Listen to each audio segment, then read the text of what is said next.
যে সকল পুলিশ লীগ নিজেদের ক্ষোভ জ্বালা মেটানোর জন্য হামলা চালিয়েছে তাদের প্রত্যেককে চিহ্নিত করে চাকরিচ্যুত করলে শুধু হবে না, তাদেরকে বিচারের মুখোমুখি করতে হবে। যারা পুলিশে কর্মরত আছে অধিকাংশ অফিসারই এই লীগের কোটায় অফিসার হয়েছে। এরাই জুলাইয়ে গণহত্যায় জড়িত ছিল। পুলিশ জুলাইয়ের যে পরাজয়ের প্রতিশোধ, সেই পরাজয়ের প্রতিশোধ নেওয়ার নিমিত্তে ছাত্র জনতার উপর হামলে পড়েছে। খুনি হাসিনা বাংলাদেশের সাংবিধানিক এবং রাষ্ট্রীয় যত প্রতিষ্ঠান রয়েছে সকল প্রতিষ্ঠানকে গত 15-16 বছরে দলীয় প্রতিষ্ঠানে পরিণত করেছে।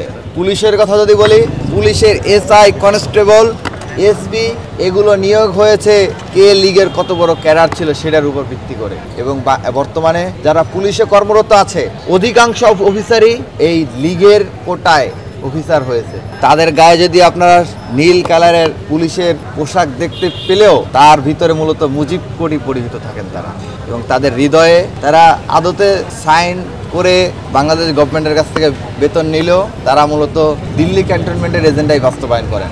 এরাই জুলাইয়ে গণহত্যায় জড়িত ছিল, জুলাইয়ের ছাত্র জনতার উপরে গুলি চালিয়েছে, জুলাইয়ের ছাত্র জনতাকে খুন করেছে, গুম করেছে। গত 15-16 বছর যত গুম খুনের ঘটনা ঘটেছে প্রত্যেকটা হত্যাকাণ্ডে এই পুলিশ অফিসাররা ইনভলভ ছিল। গতকাল আপনারা দেখেন, আমরা বিস্ময়ের সাথে লক্ষ্য করি, যখন এই খুনি হাসিনার দোসরেরা, আওয়ামী লীগ কোনো রাজনৈতিক সংগঠন নয়, এটি দক্ষিণ পূর্ব এশিয়া তো বটেই, বহির্বিশ্বের সর্ববৃহৎ সশস্ত্র জঙ্গি সংগঠন। এটি শুধুমাত্র আমার বক্তব্য নয়, এটি এখন আদালত দ্বারা প্রমাণিত এবং আন্তর্জাতিক মানবাধিকার সংগঠনগুলো দ্বারা প্রমাণিত, এমনকি জাতিসংঘের মানবাধিকার কমিশনের রিপোর্টে আপনারা দেখেছেন। সুতরাং আওয়ামী লীগ কোনো রাজনৈতিক দল নয়, এটি বহির্বিশ্বের সর্ববৃহৎ সশস্ত্র জঙ্গি সংগঠন। আমরা এমনও দেখেছি পুলিশের সামনে তারা মিছিল করেছে কিন্তু পুলিশ তাদেরকে প্রতিহত করে নাই, পুলিশ নির্বিকার হয়ে দাঁড়িয়েছে, তাদের ব্যাপারে কোনো পদক্ষেপ গ্রহণ করে নাই। কিন্তু জুলাই জনতা যখনই মিছিল করেছে, যখনই তারা তাদের প্রতিবাদটি জানিয়েছে, তখনই পুলিশ জুলাইয়ের যে পরাজয়ের প্রতিশোধ, সেই পরাজয়ের প্রতিশোধ নেওয়ার নিমিত্তে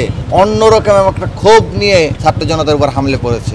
গতকাল ধানমন্ডি 32-এ আমরা তারই প্রতিফলন দেখতে পেয়েছি। আমরা রাষ্ট্রকে হুঁশিয়ারি করে বলে দিতে চাই, যে সকল পুলিশ লীগ এই হামলার সাথে জড়িত ছিল, নিজেদের ক্ষোভ জ্বালা মেটানোর জন্য হামলা চালিয়েছে, তাদের প্রত্যেককে চিহ্নিত করে চাকরিচ্যুত করলে শুধু হবে না, তাদেরকে বিচারের মুখোমুখি করতে হবে। এবং গতকাল যে পুলিশে হামলা হয়েছে শিক্ষার্থীদের উপরে, আমার ঢাকা বিশ্ববিদ্যালয়ের অনেক শিক্ষার্থী আহত হয়েছে, বিভিন্ন বিশ্ববিদ্যালয়ের শিক্ষার্থীরা, ছাত্ররা আহত হয়েছে। আমরা এর তীব্র নিন্দা জানাচ্ছি এবং রাষ্ট্রকে কাল বিলম্ব না করে, আমরা একের পর এক ঘটনা দেখতে পাচ্ছি।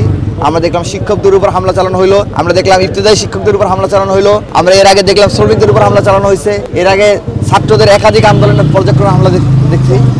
আমরা আর কোনো এই ধরনের নৃশংস পুলিশ লিগি কায়দায় বর্বরোচিত আমরা আক্রমণ আর দেখতে চাই না। যদি এই ধরনের কোনো হামলার ঘটনা আমরা যদি দেখি, স্বরাষ্ট্র উপদেষ্টা জাহাঙ্গীর সাহেব যদি কোনো ব্যবস্থা গ্রহণ না করেন, তাহলে আমরা আমাদের যে পদক্ষেপ, আমরা প্রয়োজনে তাদের বিরুদ্ধে রাজপথে নেমে আসতে পারি। দেখুন, আন্দোলনের ভিতরে অনেকেই অনেক কিছু থাকতে পারে, কেউ শিবির করতে পারে, কেউ ছাত্র দল করতে পারে, কেউ নিরপেক্ষ থাকতে পারে। তো তিনি ঢালাভাবে যে ট্যাগিং করেছেন, আমি এর তীব্র নিন্দা জানাই, কারণ এই ট্যাগিং এর প্রতিবাদ করতে যে জুলাই গণ অভ্যুত্থান সংঘটিত হয়েছে। সুতরাং তার এই বক্তব্যের তীব্র নিন্দা জানাচ্ছি এবং আমি আশা করবো তিনি এই যে ট্যাগিং করে যে বক্তব্য দিয়েছেন ঢালাভাবে, হ্যাঁ শিবিরের অনেকেও থাকতে পারে, আমি জানি না শিবিরের ছিল কিনা, কিন্তু ওখানে জেনারেল অনেক শিক্ষার্থী ছিল, ছাত্র দলেরও অনেক ছিল এবং অন্যান্য সংগঠনেরও অনেকে ছিল। সুতরাং তিনি ঢালাভাবে যেটি বলেছেন, এটি ট্যাগিং করেছেন, এটি অত্যন্ত নিন্দনীয় কাজ করেছে। তাকে আহ্বান জানাবো তার এই বক্তব্য প্রত্যাহার করে দুঃখ প্রকাশ করার জন্য। ধন্যবাদ।